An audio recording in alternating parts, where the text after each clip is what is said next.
So last night I had a dream that I was in this house where I live, and I was finding these secret passageways and hidden compartments that I could fit through, that I could traverse.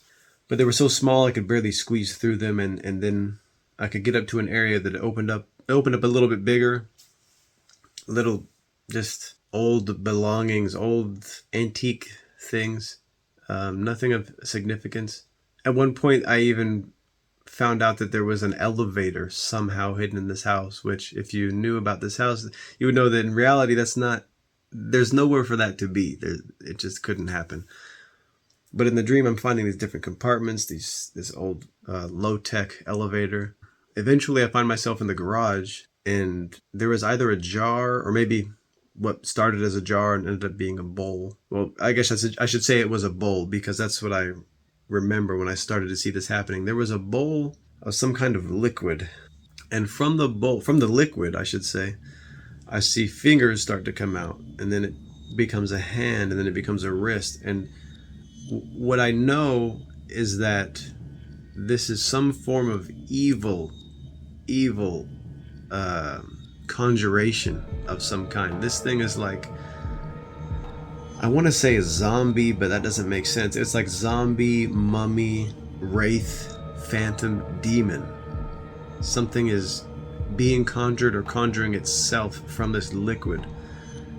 And I grabbed a hand trowel, like a small little shovel that you would use with your hand to maybe plant flowers or something like that. And this is how soft the fingers and the hand were. I was cutting the fingers, I was cutting the hand in half, I was cutting the arm.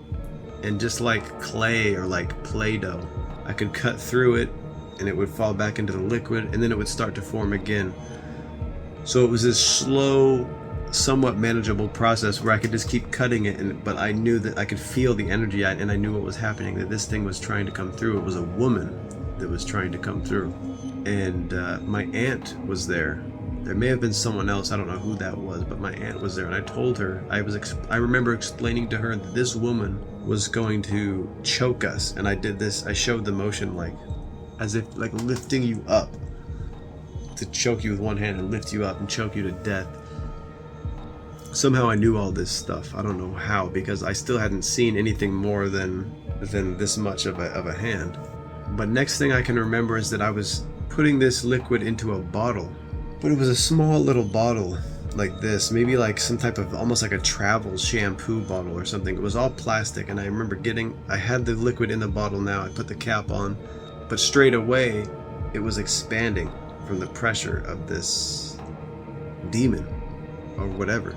It's starting to almost leak. It's stretching. The plastic is stretching thin. And I had to find another container and do the same thing, but it was another plastic container, and it was still stressing. Eventually, I was able to find, and at this point I had been, and this is confusing, I don't remember leaving the building, but next thing you know, I'm in a different building. I mean, it was like I was on the go. I was on foot with this bottle, trying to keep this thing from coming out and manifesting itself. I never had a strong sense of fear, but there was this low level of, obviously, like this anxiety or this worry about trying to manage this being from manifesting. Eventually I found a glass, like a very thick, sort of rectangular glass with a tight lid.